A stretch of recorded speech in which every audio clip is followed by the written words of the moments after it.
Hey, bonjour à tous et bienvenue sur anachron.fr. Aujourd'hui dans ce nouveau tutoriel, nous allons voir comment sous-coucher une figurine. Alors, à vos outils, c'est parti! La première étape consiste bien entendu à préparer et ébavurer votre figurine afin que celle-ci soit prête à la sous-couche. Nous réalisons un support à l'aide d'un bouchon de liège collé sur une petite plaque de bois. Ce support nous permettra de manipuler plus facilement notre figurine lors de la sous-couche et de la peinture. Nous venons maintenant planter notre figurine à l'aide d'une pince plate sur notre support. La pince est utilisée afin d'éviter de tordre les tiges lors de la manipulation. Une fois notre figurine plantée dans notre bouchon, la figurine est prête à la sous-couche. Pour sous-coucher, j'utilise une boîte en carton afin d'éviter les projections. Il est généralement conseillé de sous-coucher dans un local bien aéré ou à l'extérieur. J'ai également disposé de deux petits asseaux de bois afin de surélever la figurine pour faciliter la manipulation et la sous-couche. Il est conseillé d'utiliser des gants afin de se protéger des projections de peinture. Veillez à bien mélanger votre bombe de sous-couche en l'agitant vigoureusement pendant au moins 5 minutes. Il est très important de pulvériser la sous-couche à une distance d'environ 30-40 cm de la figurine. Dans notre premier exemple, la sous-couche est très proche et nous voyons que la couche de peinture est vraiment très épaisse et va empâter les détails de la figurine. À droite, nous effectuons une pulvérisation à 30-40 cm, ce qui permet d'obtenir un résultat fin et homogène sans empâter les détails de la figurine.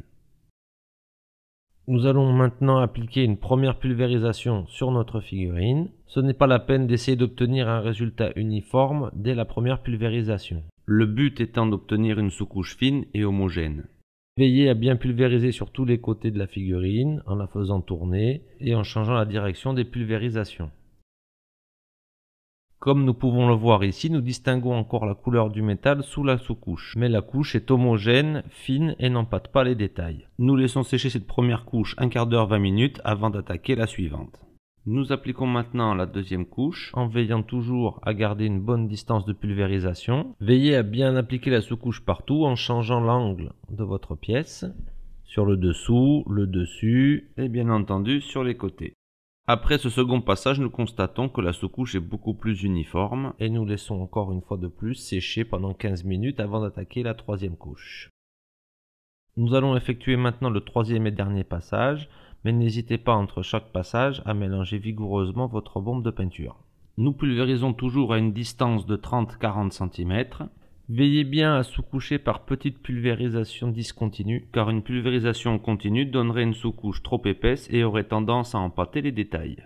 Pensez également à bien tourner votre pièce dans tous les sens afin que la sous-couche se dépose uniformément dans tous les recoins.